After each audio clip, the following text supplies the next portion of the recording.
సీకట్ల సీతుల్లా బతుకుతున్నాం ఈ చిన్న గుడిసెలలో, కంటోలు బియ్యమే తింటూ ఉన్నాం మన ఎలా లేదురయ్యా.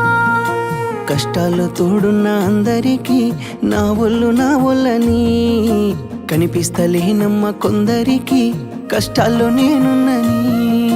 నా ఒళ్ళు నీ ఒళ్ళు ఏమున్నది అన్ని కాగితాల బంధాలు, అవి కాగితాలే జీవితాలనుకొని అయినోళ్ళనే వదులుకుంటారయ్యా.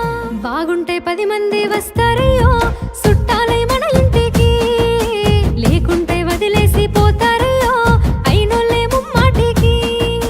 చూస్తున్న చుట్టంత కళ్ళతోని జరిగేది నాటకమే, నా ఒళ్ళు మా ఒళ్ళు అనిపించేది చేత చెల్లేటి కాగితమే.